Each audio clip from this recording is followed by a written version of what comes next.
Provavelmente você, em algum momento da sua existência, parou para pensar de onde que eu vim, o que eu estou fazendo aqui, a partir do momento que eu morrer, para onde que eu vou. Essas três questões elas vão fazer parte da história de qualquer ser humano, porque nós temos algo, em nós mesmos, de que o ser humano ele é um ser curioso por natureza, ele é um ser descobridor por natureza.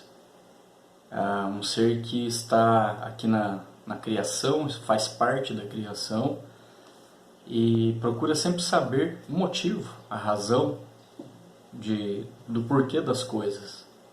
E quando nós pensamos na nossa existência, especialmente falando dessas três perguntas, de onde que eu vim, o que eu estou fazendo aqui e para onde que eu vou em um futuro, a Bíblia ela nos dá essas respostas.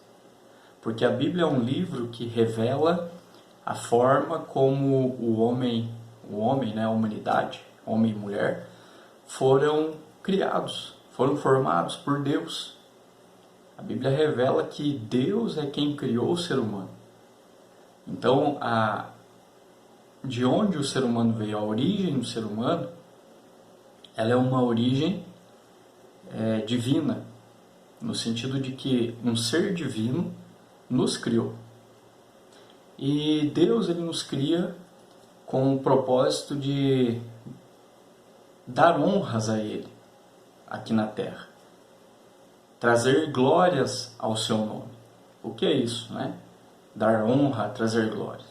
É viver uma vida de acordo com o que Deus quer que a gente viva, como a criação, a melhor criação dele, colocada aqui nesse planeta. E para onde nós vamos, Então, a nossa origem é em Deus. Por que eu estou aqui? O que eu estou fazendo aqui? Eu fui criado para glorificar a Deus, para trazer honras ao nome de Deus por Ele ser esse Criador gigantesco, grandioso, maravilhoso que Ele é. E nessa vivência ter comunhão com Deus. E nós aprendemos que ter comunhão com Deus só é possível quando Deus ele vem de encontro a nós, nos alcança com a sua graça, restaura a nossa vida, revigora a nossa alma, nós podemos ter comunhão com Ele. E para onde eu vou? Essa resposta, ela começa aqui, na nossa história, na nossa vida, na nossa existência, porque a Bíblia mesmo vai nos ensinar que eu tenho que ter uma vida com Deus, uma vida de comunhão com Deus, para num futuro, após a minha morte ou por um outro fato histórico que ocorrerá, que é quando Jesus Cristo voltar, a segunda vez aqui na Terra, para reunir o seu povo de todas as nações, de todas as línguas. Então, para que eu viva no novo céu e nova terra com Ele, eu preciso ter uma vida de comunhão com Deus. E isso, a Bíblia também vai nos ensinar que não é uma obra nossa, não é algo que nós forjamos, nós fazemos, mas é algo de Deus também, nos reconciliando com Ele mesmo por meio de Jesus Cristo, por meio do sangue derramado de Jesus no Calvário. Então, essa pessoa passa a ter comunhão com Deus. E eu queria pensar com você aqui, nessa mensagem, o que significa ser criado por Deus. Ser criado por Deus para ter uma vida de comunhão com Ele, ser criado por Deus para ter uma vida de comunhão com Ele, e essa vida eterna, de maneira eterna, porque ainda hoje a nossa mente, a nossa capacidade de pensar, ela é muito limitada. Mas Deus, ele já, na sua palavra, na Bíblia Sagrada, ele já nos mostra, ele nos revela que a vida não se resume a essa existência nossa aqui, que é limitada por anos. Ele nos revela e nos ensina que a vida ela pode ser eterna. A vida, ela tem ela não deixa de ser quando nós morremos, mas quando nós vivemos uma vida com Deus, sim, podemos ter uma vida eterna e temos uma vida eterna quando assim vivemos. O contrário também é verdadeiro, porque a Bíblia revela que aqueles que não têm uma vida com Deus por meio de Jesus, trabalhados pelo Espírito Santo, essas pessoas vivem de forma ímpia, de forma a negar o Criador, a negar o sacrifício de Jesus, a negar ter uma vida controlada e orientada pelo Espírito Santo, que é Deus. Essas pessoas, infelizmente, terão no futuro uma condenação, o que nós popularmente chamamos de inferno. Essa condenação é eterna também. Nós poderíamos chamar de uma morte eterna, não uma cessação de existência, mas morte no sentido de estar separado eternamente de Deus, porque aquele que está separado de Deus, ele está morto. Mas aquele que tem comunhão com Deus, ele tem vida, e vida em abundância. Eu queria ler com você um texto que encontra-se no livro de Gênesis, capítulo 1, versículos 26, 27 e versículo 31. Diz assim: Então disse Deus, façamos o homem à nossa imagem, conforme a nossa semelhança. Domine ele sobre os peixes do mar, sobre as aves do céu, sobre os grandes animais de toda a terra e sobre todos os pequenos animais que se movem rente ao chão. Criou Deus o homem à sua imagem, a imagem de Deus o criou. Homem e mulher os criou. Agora o versículo 31. E Deus viu tudo o que havia feito, e tudo havia ficado muito bom. Passaram-se a tarde e a manhã, esse foi o sexto dia. O texto que nós lemos é uma passagem primordial, uma passagem básica das Escrituras, pois ele nos apresenta o momento exato que Deus está trazendo à existência o ser humano, o homem e a mulher. Diz o texto que Deus falou: eu vou fazer o homem, a minha imagem, a minha semelhança, e vou dar autoridade para essa criatura, para esse homem, essa mulher, autoridade sobre toda a criação e todas as outras criaturas. O texto diz assim: domine ele sobre, e o texto discorre, os peixes do mar, as aves dos céus, os grandes animais, e sobre todos os pequenos animais. E aí, o texto, no versículo 27, diz que Deus criou o homem e a mulher à sua imagem. O que isso significa? Deus criar o homem e a mulher à sua imagem. Conforme nós vamos lendo o texto de Gênesis e depois alguns outros textos durante a Bíblia, no decorrer da Bíblia, nós percebemos que Deus ter criado o homem e a mulher à sua imagem e semelhança significa que em todo o seu ser, em toda a sua existência, o ser humano é representante de Deus aqui na Terra. Deus criou o homem e a mulher para serem foram a sua melhor criação. Se você reparar, leia depois todo o texto, capítulo 1, Deus vai criando, dividindo a criação ali em dias e criando no primeiro dia, no segundo dia, no terceiro dia, no quarto dia, no quinto dia. Em todos esses dias o texto bíblico vai dizendo assim: viu Deus que era bom. No sexto dia, quando Deus cria o ser humano, no versículo 31, diz assim: Deus viu tudo o que havia feito e tudo havia ficado muito bom. Então o que coroou, como a gente costuma falar num ditado popular, a cereja do bolo. A cereja do bolo da criação foi o ser humano, o homem e a mulher ali, para coroar toda a criação e para fechar com chave de ouro toda a criação de Deus. O ser humano, então, é representante de Deus aqui na Terra, é o ser que demonstra o controle, demonstra a autoridade de Deus aqui na Terra, é o ser humano. Também significa que, por ter sido criado à sua imagem e semelhança, o ser humano pode ter intimidade com Deus. Uma intimidade tamanha ao ponto de que, no decorrer da leitura do texto de Gênesis, a gente percebe que Deus vinha conversar com Adão e Eva na viração do dia. Vinha ali conversar com eles, vinha ter um momento de comunhão pessoal com eles. Então, Deus, por que eles tinham isso com Deus, né, esse momento? Porque eles eram próximos de Deus. Adão e Eva, nos representando ali como humanidade, tinham uma proximidade muito estreita com Deus e muito boa, porque era o Criador vindo conversar com as suas criaturas e ter um momento ali dessa comunhão. E também significa que o ser humano tem autoridade, e foi dada por Deus, a gente acabou de ler, né? Para administrar a terra, para ser administrador da terra. Alguns pregadores, né, algumas pessoas que trazem a mensagem bíblica, muitas vezes vão dizer que o ser humano foi chamado para ser mordomo de Deus aqui na terra. Alguns dizem a doutrina da mordomia, né?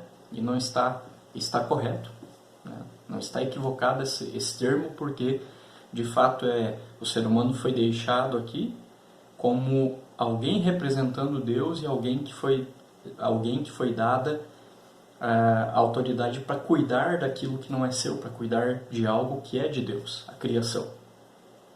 E também o ser humano, como imagem e semelhança de Deus, ele é o transmissor da imagem divina. Salvo as limitações que nós temos como seres humanos, né? E Deus nunca ao criar Adão e Eva, e ali, como eu já falei, representantes da humanidade, Deus nunca deu para o ser humano um status de divindade. Algumas pessoas por aí até pregam, né, esse tipo de coisa, falam, mas é equivocado, é uma heresia dizer que o ser humano é um pequeno Deus. Não, o ser humano sempre é retratado na Bíblia como uma criatura. A melhor criatura de Deus, sim, mas não um pequeno Deus. Não aqueles que gostam aí de filosofia, né, não um demiurgo. Um termo que diz que é uma criatura que tem aspectos de Deus, de divindade. Nós não somos assim. Porque ao sermos imagem e semelhança de Deus, significa que nós somos pessoas que têm como um dever, né, expressarmos a imagem divina de Deus aqui na Terra. No sentido de que, se Deus nos deu capacidade, por exemplo, né, de criarmos as coisas, então nós temos que ser pessoas criativas e criadoras com excelência, porque Deus fez tudo bom e muito bom. Então, o ser humano, ele foi criado por Deus assim. Você pode estar se questionando, dizendo assim, André, mas nem sempre é assim. Nem sempre o ser humano, ele por ser essa imagem e semelhança de Deus, ele tem representado bem a Deus aqui na Terra, ele tem transmitido a imagem de Deus aqui na Terra, ele tem administrado e cuidado da criação de forma correta. Sim, porque há um detalhe no capítulo 3 de Gênesis que mostra, né, a Escritura revela a entrada do pecado na existência humana. E é ali que começou toda a bagunça, toda a desarmonia, e como diz um teólogo, um estudioso da Bíblia do passado, ele diz que a imagem de Deus no homem, na humanidade, ela foi deformada, ela foi manchada e, portanto, nós carregamos até hoje, sim, a imagem e semelhança de Deus em nós, porém deformada. Ela está manchada, por isso que você pode estar questionando, dizendo, mas o ser humano não cuida direito da criação, não cuida, né? Infelizmente, por conta do pecado, da ambição que o pecado causa, né? A ambição, o ego, tudo que a gente já sabe que o ser humano é capaz de fazer, o ser humano muitas vezes vai destruir, como tem destruído a natureza, por exemplo. O ser humano vai, por N motivos, destruir o seu próximo, que é a imagem e semelhança de Deus. Olha que terrível isso é. Mas, a partir de Gênesis 3, quando o pecado entra no mundo, essas coisas passam a existir na existência humana: a morte, a destruição, a violência, a doença, o não refletir a imagem de Deus aqui na Terra. Mas a Bíblia também nos conta que é possível o ser humano retornar a isso, retornar a esse motivo primordial da sua existência, da sua criação. Para aí, o ser humano, ele de fato viver tudo isso que nós já falamos aqui, pelo qual foi criado a imagem e semelhança de Deus. O pecado, ele, infelizmente, ele adulterou, né, essa imagem e semelhança de Deus. Lá no Jardim do Éden, lá naquele lugar que Deus tinha colocado Adão e Eva, houve uma perda de todos esses benefícios que significam ser a imagem e semelhança de Deus. Infelizmente, esse fato é histórico, ele é universal, porque ele atinge a todos os seres humanos. Não existe um ser humano que nasça, o bebezinho mais novinho que esteja nascendo no exato momento que eu estou te falando isso, ele é pecador, ele já nasce manchado pela mancha do pecado, com a sua imagem e semelhança de Deus deformada, por conta de nós nascermos, né? A partir de Gênesis 3, nós nascermos em pecado. O salmista vai dizer que em pecado me concebeu a minha mãe. Ou seja, todo ser humano, infelizmente, existe manchado pela mancha do pecado, que desestabilizou todos esses benefícios que Deus nos deu como sua imagem e semelhança. Porém, como eu estava falando,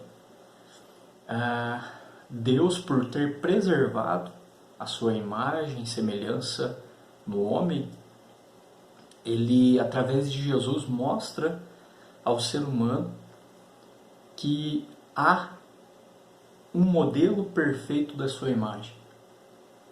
Jesus Cristo é o modelo exato da imagem e semelhança de Deus.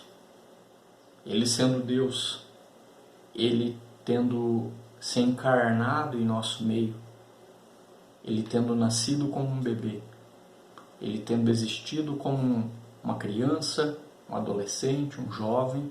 Jesus morreu jovem, né? Por volta dos seus 33 anos de idade.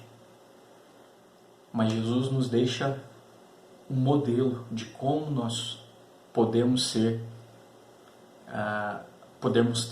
né, melhor falando, um retorno à imagem e semelhança de Deus conforme Deus nos criou. Uma das coisas que nós passamos a ter quando nós, através de Jesus, nos voltamos para Deus e retornamos a ser, né, novamente essa imagem e semelhança de Deus, no entanto, não perfeita ainda, né, mas dia a dia, conforme a Bíblia nos fala, vamos sendo aperfeiçoados à imagem de Jesus. E ser aperfeiçoado à imagem de Jesus é você ser aperfeiçoado à imagem de alguém que é perfeito. E aqui na Terra, desse jeito que nós estamos vivendo, nesse estado que nós estamos vivendo, ainda não será possível ser perfeito. Mas no novo céu e nova terra, no porvir, novo céu e nova terra, toda a criação novamente restaurada por Deus, como diríamos, reformada, né, por Deus. Não uma nova criação, um novo céu, uma nova terra, em que Deus vai aniquilar tudo que existe e fazer do zero, não. Segundo o ensinamento bíblico, Deus vai tomar a criação e restaurar o que já existe, o universo todo, a criação toda, o ser humano, aqueles que têm uma vida de comunhão com Ele, voltarão a ser perfeitos. Enquanto esse dia não chega, na nossa existência aqui, por isso que eu falei no início que é o que eu estou fazendo aqui. Eu tenho essa bênção de Deus, de poder me tornar, por meio de Jesus, um filho dele, como diz no primeiro capítulo do Evangelho de João. E a partir desse momento eu me perceber como imagem e semelhança dele, e a partir do momento que eu me percebo dessa maneira, eu começo a olhar para a vida, a olhar para a criação de uma maneira diferente, uma maneira melhor. Eu passo a, quando eu não cuidava da criação, eu passo a cuidar. Quando eu não dava a mínima atenção, não dava a mínima para o meu próximo, eu começo a me importar com o meu próximo. Quando eu me entendo que eu preciso e careço de Deus na minha vida, quando antes eu não parava para pensar nisso, agora eu paro para pensar. E isso me dá um novo sentido para existir. Então eu começo a valorizar aquilo que infelizmente o pecado tirou de nós. Eu começo a valorizar o ser humano como ser humano. Ou seja, eu não vou querer o mal do outro. Eu não vou querer que o outro se dê mal. Eu não vou querer que o outro se dê mal para que eu me dê bem. Está entendendo? Porque eu começo, a partir do momento que Deus, pela sua graça, se revela a mim, na pessoa de Jesus, e mostra para mim que Ele é quem faz e age, né, nesse processo de me levar novamente a pensar que eu sou imagem e semelhança dele e me aperfeiçoar para que um dia, lá no porvir, essa é a nossa esperança, né?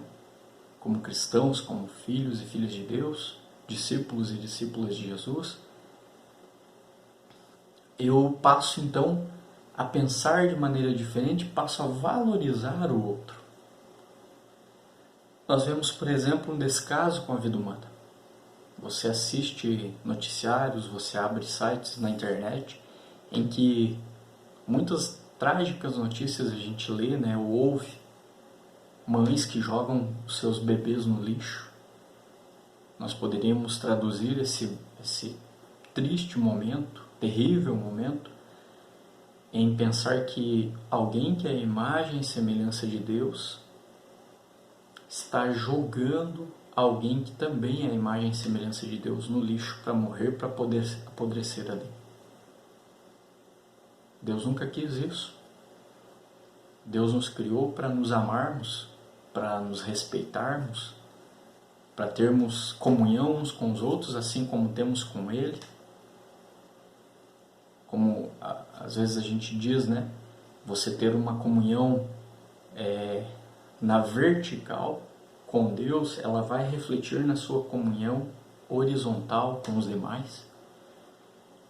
E quando então o homem não tem consciência de que cada pessoa é a imagem e semelhança de Deus, aí sim o ser humano perde o seu valor. Agora, quando Deus vai trabalhando na minha vida, Deus vai agindo na minha vida, porque Ele me salvou por meio de Jesus Cristo, me salvou dos meus pecados, do inferno, das trevas, de viver uma vida em trevas. Eu começo a entender, eu passo a entender e que o ser humano tem um valor diante de Deus como a sua melhor criação. E eu passo então a respeitar e amar o meu próximo.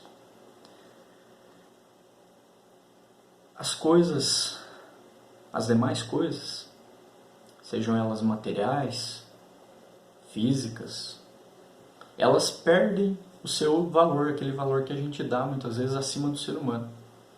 Não que elas não tenham uma importância, elas têm, né, uma importância, também são criações de Deus. Você poder ter um lugar para você morar, você ter roupas aí que você está vestindo para te proteger do frio ou do calor, fazem parte, né, da criação. Mas elas não são aquilo que tem que ter maior importância. Então eu começo a observar dessa maneira a criação. Quando antes eu valorizava o dinheiro, os bens materiais, eu passo a valorizar aquilo que é real e essencial, que é o ser humano. Porque ele é um igual a mim.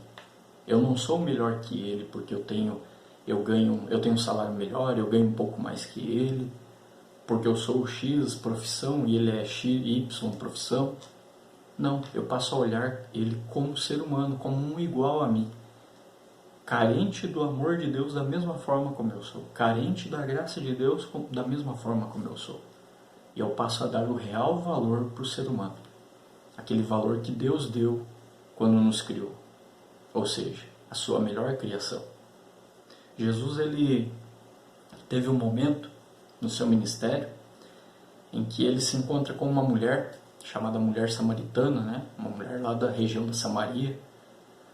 Aquela mulher era, por conta do seu estilo de vida, ela era desprezada por outras mulheres, ela era vista na sociedade como alguém que não prestava, como a gente costuma falar. Era a escória, porque era uma mulher que vivia em adultério.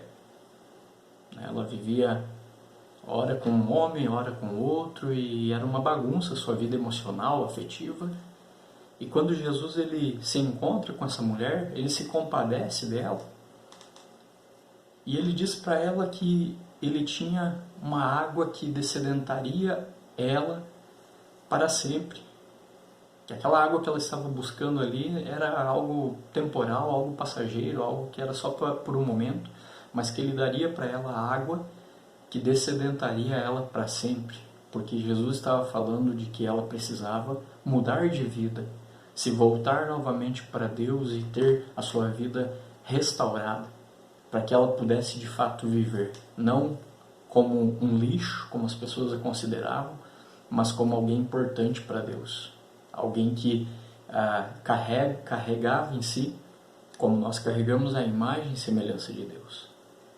E ao apresentar então o reino dos céus àquela mulher,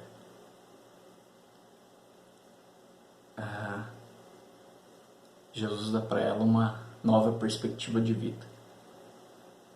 E aquela mulher, ela sai dali feliz, transformada, porque Jesus falou para ela deixar o seu pecado e passar a ter uma vida que realmente ela se valorizava como criação de Deus. E ela não só satisfeita com isso, por saber disso, ela sai contando para outras pessoas o que Jesus tinha falado e feito na sua vida. É isso que Deus faz. Por meio de Jesus, ele traz o real valor que nós temos como seres humanos diante dele. Então nós temos que olhar, nós devemos olhar, e nós temos condições de olhar o ser humano dessa maneira quando Deus nos alcança. Porque é ele que nos dá condições de termos essa nova perspectiva de vida. A gente passa então a olhar o ser humano pelo seu real valor como imagem e semelhança de Deus. Algo também que acontece quando nós passamos a ter essa nova visão da nossa existência é que a gente passa a enxergar a realidade. A gente passa a enxergar a realidade. Muitas pessoas têm vivido as suas vidas baseadas em ilusões. Ela se ilude com o relacionamento com a outra pessoa, ela se ilude na área material, achando que o que ela tem é a essência da sua existência. Ela se ilude com tantas coisas, né? Tem pessoas que vivem a vida inteira iludidas. E essa ilusão, ela parte justamente da visão que a pessoa tem da vida, o que ela enxerga, o que ela entende como sendo a sua vida. Às vezes ela vai passar a vida inteira dela achando que vai chegar a algum lugar, porque ela colocou padrões para si mesma, ela estabeleceu metas que, sinceramente, são metas que não vão dar em nada, porque ela está se baseando nela mesma, nos seus próprios esforços, e geralmente isso não dá certo. Por mais que alguns não concordem com o que eu estou falando aqui, mas o ser humano se baseando em si mesmo para chegar a algum lugar, ele não chega a nenhum lugar, porque ele não está baseado em Deus para chegar a algum lugar, como a gente costuma falar. E muitas vezes o ser humano quer estar no lugar que ele quer estar e não naquele lugar que Deus quer que ele esteja. Então a pessoa vive uma vida ilusória, uma vida baseada, e quando a gente fala em ilusão, a gente está falando em engano. Ela passa a vida toda dela enganada, seja por outros ou seja por ela mesma. O homem, então, sem Deus, ele não consegue enxergar um palmo do que está à sua frente, porque o pecado causa essa deturpação da realidade. O pecado causou na humanidade essa deturpação de quem de fato o ser humano é. Você pode perceber na própria história de Adão e Eva, depois leia todo, ali pelo menos do capítulo 1 até o capítulo 3 de Gênesis, leia eles todos e perceba isso.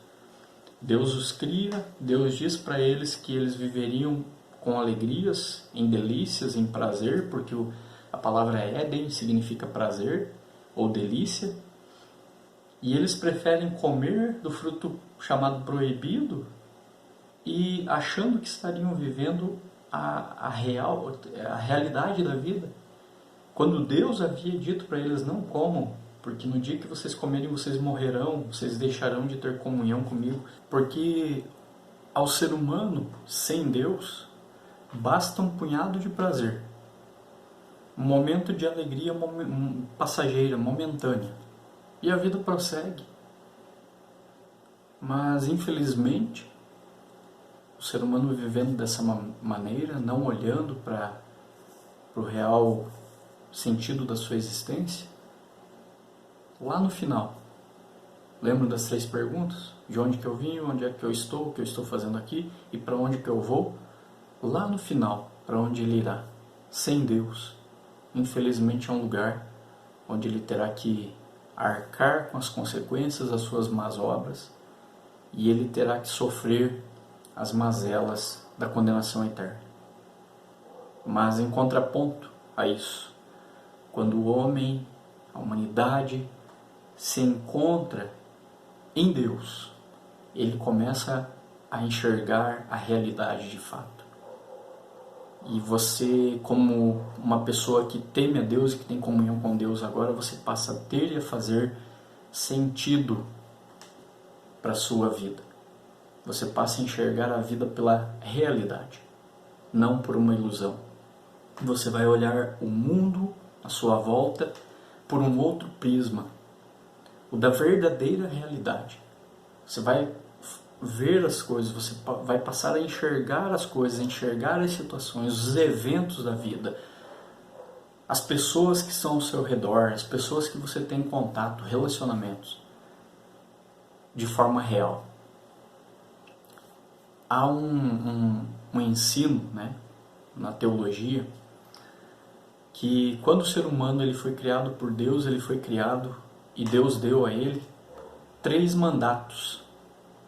O mandato cultural, onde o ser humano foi dito, né, para o ser humano, para ele cuidar, ele cultivar a criação, ele usar os recursos que a criação tem para trabalhar nesses recursos, para se sustentar, para ter o que comer, para evoluir a criação, no sentido de você pegar, por exemplo, o ferro que está lá entranhado na terra e transformar esse ferro em ferramentas, em instrumentos, por exemplo.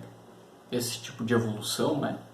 De você melhorar, um aperfeiçoamento, um melhoramento das coisas que Deus deixou aqui para que nós pudéssemos usar em nosso próprio benefício. Também o mandato social,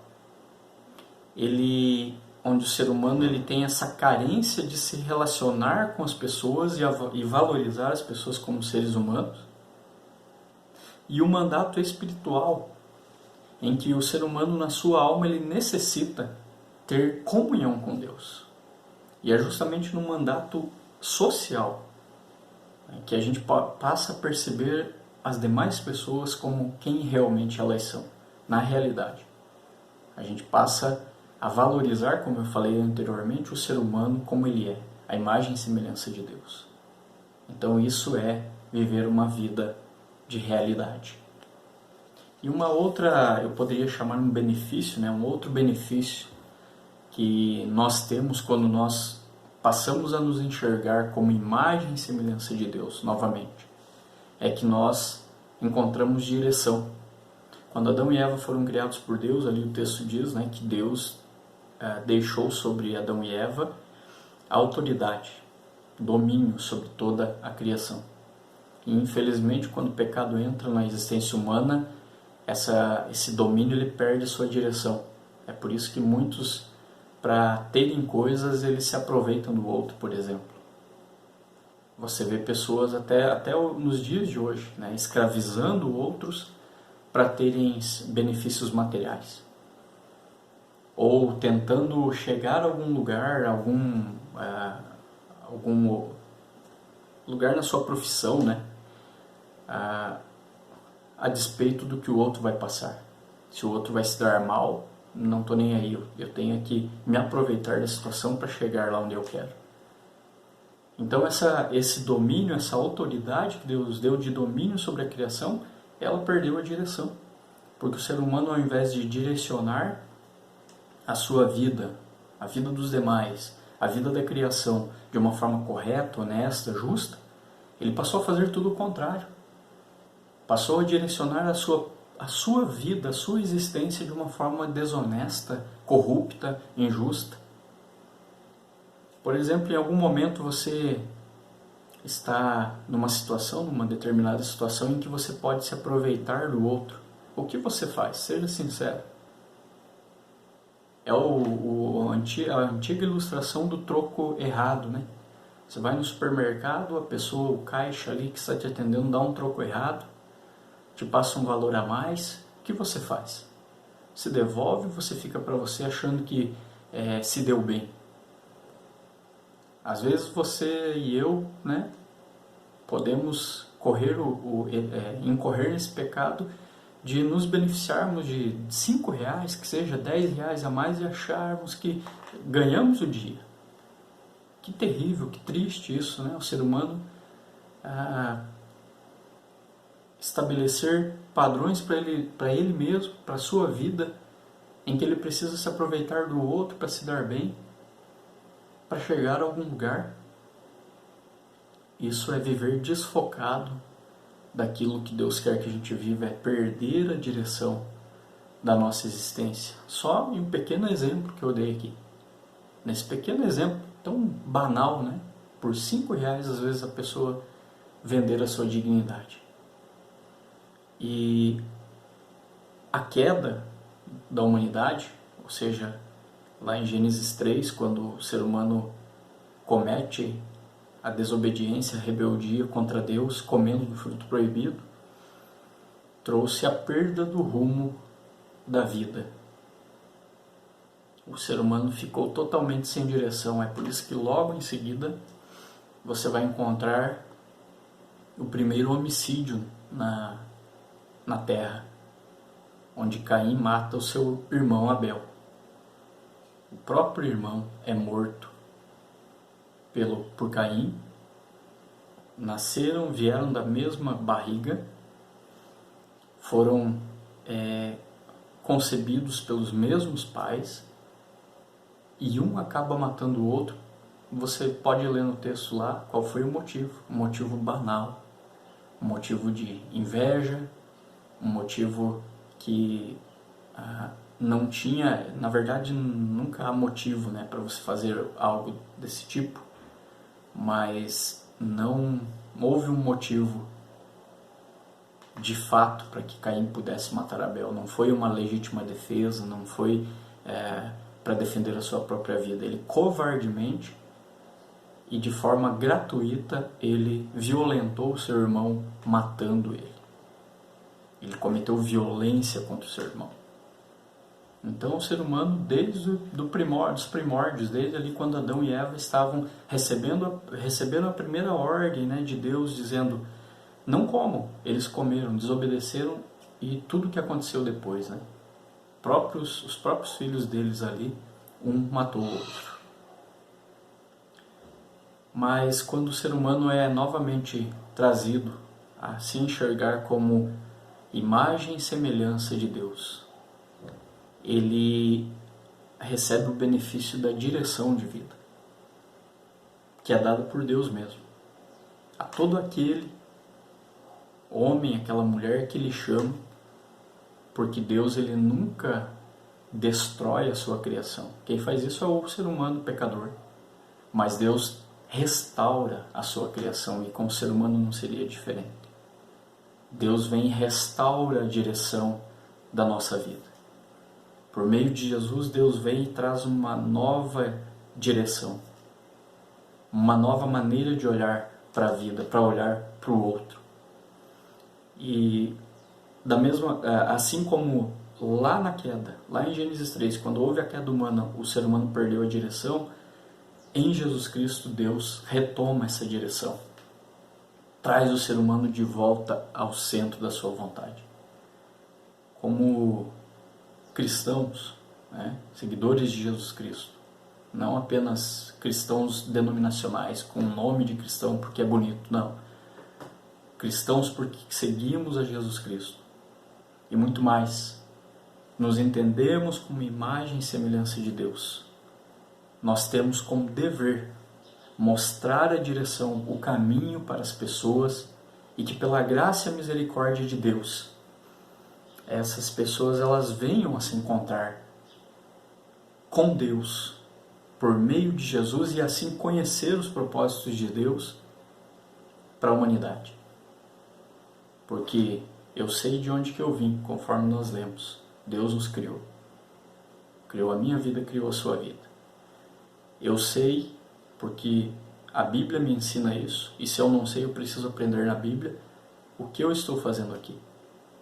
Eu tenho que ter uma vida que honra e glorifica a Deus como imagem e semelhança dele. E para onde que eu vou? No decorrer de toda a minha vida aqui, o que eu estou fazendo, como eu estou vivendo, se eu estou glorificando a Deus, se eu tenho uma comunhão com Deus, como eu falei, por meio de Jesus, somente por meio de Jesus é que a gente consegue ter comunhão com Deus. Eu vou poder ter a certeza para onde que eu vou. Porque só há dois lugares, não há um meio termo, não há um purgatório, não há um meio termo entre o céu e o inferno, entre a salvação e a condenação. Para onde que eu vou? Como eu me enxergo hoje, depois de ter lido na Bíblia de onde que eu vim? Deus me criou para quê? Para eu representá-lo aqui na Terra como imagem e semelhança dele. Ainda falhamos, ainda somos limitados, pecamos, mas há a oportunidade de um retorno a esse aperfeiçoamento, a imagem e semelhança de Deus por meio de Jesus. O que eu tenho feito com essa informação, com essa mensagem que eu tenho ouvido? Eu tenho desdenhado e dito isso não é para mim, isso aí é coisa de gente que não tem o que fazer, pensar nessas coisas, ou eu me importo com essa mensagem de salvação, com essa mensagem de restauração, essa mensagem de entender que por meio de Jesus Cristo Deus restaura a minha vida. Porque disso depende o depois. O para onde que eu vou. O que eu faço com essa informação, com essa mensagem de que eu sou a imagem e semelhança de Deus. Dessa importância ou não com essa mensagem, depende o meu porvir. Onde eu vou passar a minha eternidade? Condenado? Eternamente separado de Deus, sem nenhuma alternativa, sem nenhuma possibilidade de voltar a ter Deus, a ter comunhão com Deus? Ou eu vou passar uma vida inteira, e essa vida sem calendário, sem relógio, sem tempo, de forma prazerosa, de forma boa, viver novamente um jardim do Éden com Jesus Cristo? Que eu e você possamos enxergar a urgência da mensagem salvadora do Evangelho, que me conta que Deus me criou para honrá-lo, para glorificá-lo, para viver bem com o outro, para que no porvir eu possa continuar vivendo essa vida eterna com Ele.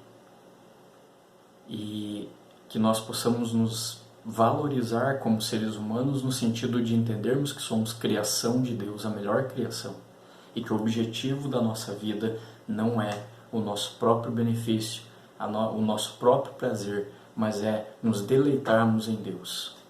É termos prazer em Deus para existirmos aqui. Para que no porvir eu e você possamos, aproveitarmos das delícias eternas que o Senhor tem para a sua criação restaurada.